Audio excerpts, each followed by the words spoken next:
all want to be unique, we all want to be original, and that's even more true if you're a wrestler. If you don't make an impact in the business, you'll be dead before you even begin, and that's why you need a gimmick that speaks to the audience. If you come in like an asshole, do you know what you're going to be? That's right, an asshole. So off the back of Adam Wilborn's look at how Chris Jericho of all people was almost the goon in the mid-90s, I've decided to continue that trend and dive into this phenomena further. I am Simon from WhatCulture, and this is 10 wrestling gimmicks originally designed for other wrestlers. Number 10, Max Moon. Today we know that Max Moon is not only one of the worst gimmicks ever, but one that gets worse when you remember the name given to this was Max Moon, like a 7-year-old playing with his action figures. The reason it utterly tanks is when you take said name and match it up to what the persona was. Max was an intergalactic robotic superhero. Yep, you heard that right, and this came straight from the brain of one Vince McMahon. This was essentially a futuristic cyborg complete with overly expensive suit that would fire pyro into the crowd, which also sounds dangerous. The original wrestler under this disguise as well was Conan of all people, but given Conan wasn't a fool, he saw the writing on the wall and ditched it before it was really a thing. This meant someone else had to step into the shoes, and that went to Paul Diamond, who would appear on the very first episode of Monday Night Raw. Conan was correct too, as this died fast, making just one appearance on pay-per-view at the Royal Rumble 1993 where he was in for about 2 minutes. WWE quickly swept this under the rug for dicks like me to drag it up and put it on lists like this. Number 9, Demolition Smash. Demolition was the WWE's answer to the Road Warriors. As Animal and Hawk tore it up in other promotions, McMahon wanted to capture the same lightning in a bottle, so he picked a couple of guys, painted their faces,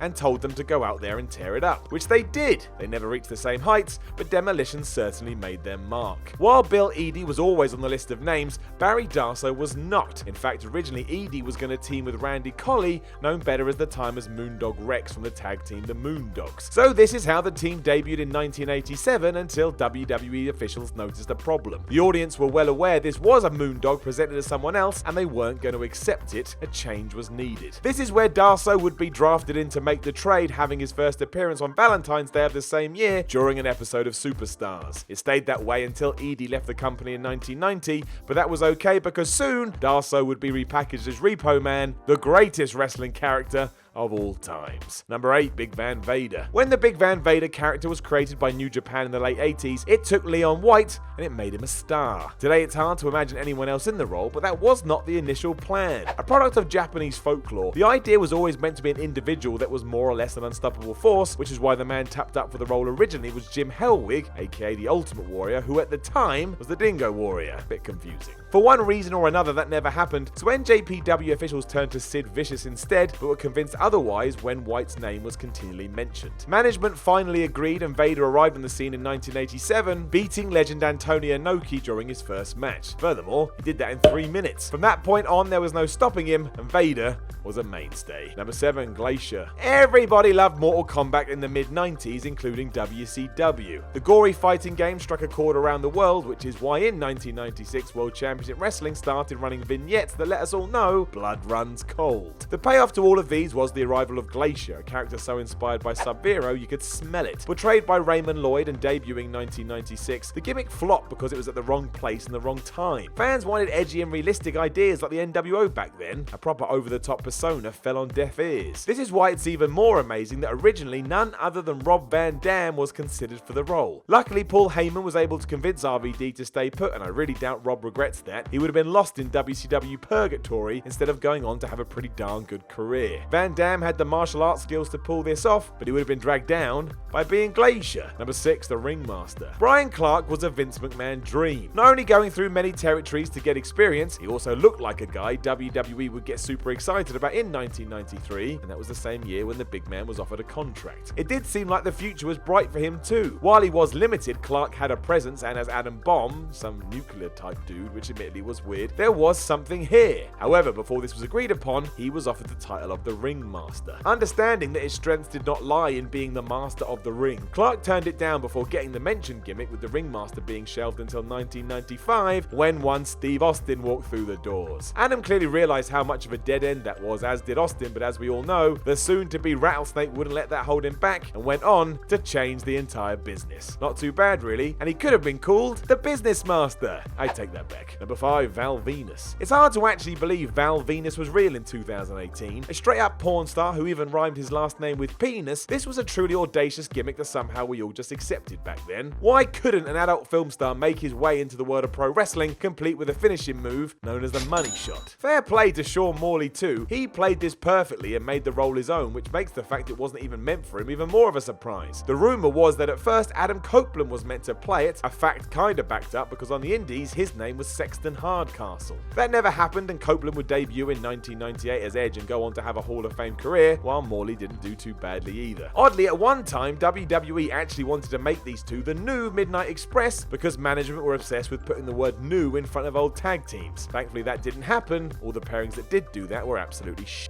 Number 4, Evolution Enforcer. Always a fun one this, and always one that's hard to explain. Can't say Evolution's Batista, it's a contradiction in terms, but yes, while Batista seemed like a perfect fit to team with Triple H, Ric Flair and Randy Orton, there were some other faces considered first. One of these was indeed Mark Jindrak. Given how successful Evolution were, this would have been quite the move for him, especially as in 2002 they hit it hard. Jindrak was super close to being a part of this as well, because even the vignettes and intro video originally had Mark in them. Someone then decided he was too immature for this though, and Batista was given the green light instead. It was an inspired move as Big Dave worked in that guise perfectly and went on to have an amazing career which would eventually launch him into movies too. Jindrak still found his feet down in Mexico. Just imagine what could have been. Number 3, The Game. You'll never guess this one, unless of course you already know, then naturally you already know. Stop hassling me. More of a nickname rather than an actual gimmick, The Game moniker wasn't in the plans for Triple H at first as Owen Hart had dibs on it beforehand. As the story goes, once the Blue Blazer gimmick had run its course, Hart would be reintroduced as The Game and take on a far more serious character. Unfortunately, we all know what happened instead, even though it would have been a perfect fit given how talented Owen was. Could pretty much do anything in the ring. Come the year 2000 though, with Triple H going through his own change, the name was brought up once more with Hunter Hearst Helmsley taking it his own. And it fit him pretty well too, and we all know what happened from there. Number 2, The Brood. The original lineup of The Brood was vastly different to what we got. Gangrel had been pushing for the vampire gimmick for some time, eventually getting his wish in 1998 and teaming up with Edge, a rookie that needed experience. When it came to Christian, however, the stone was certainly not set, to the point none other than Christopher Daniels was set to be included. Given that Daniels became the fallen angel later on,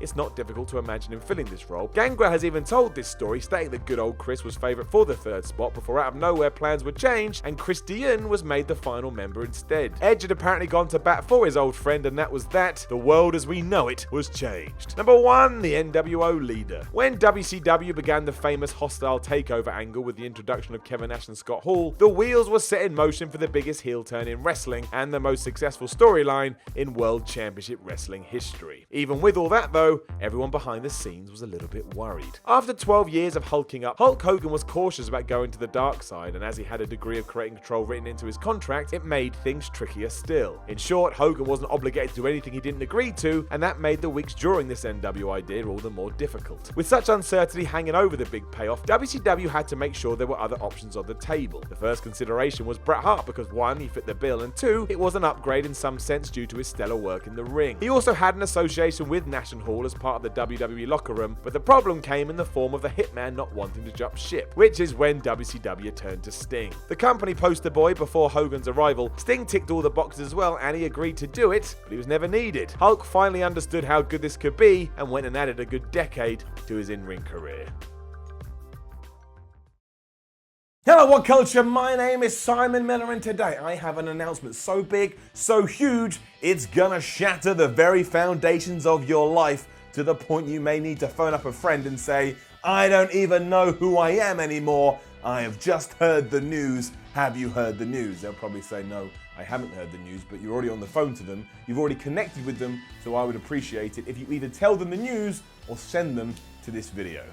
Thanks. So what is the news? Well, it's nice and simple. I've heard you out there, I've seen you've been commenting, I've read your tweets, and I can now officially let you know that if you do enjoy Raw ups and downs, if you do enjoy SmackDown ups and downs, that now you'll be able to set your watches to them, you'll be able to make notes in your calendars, because we're gonna have an official time for when they're gonna go live. I know, massive. So Ups and Downs for Raw will go live at 2 p.m. GMT, that's British time every Tuesday, and they will go live at 2 p.m. GMT every Wednesday for SmackDown. So you don't have to be aimlessly walking around anymore going, what do? I want to know what got up and what got down and what Seth Rollins did or what AJ Styles is up to. Now you know, 2 p.m. GMT Tuesday, 2 p.m. GMT Wednesdays, Ups and Downs coming at you in the face. I realize what I just said, retract that, keep moving on, and I hope to see you there soon. And I hope that we build an audience so big that if I ever wanted to march an army anywhere in the world, I could, and we'd call it the Ups and Downs Army, because I haven't come up with a better name. So yes, just to reiterate, Raw Ups and Downs, 2 p.m. GMT Tuesday, SmackDown Ups and Downs, 2 p.m. GMT Wednesday. I cannot wait to bring this brand new era in, and unlike other brand new eras, I've already let you know exactly what you can expect to see. Come on, 2019, Kenny Omega, we don't know where he's going, but you do know and you can always rely on Ups and Downs.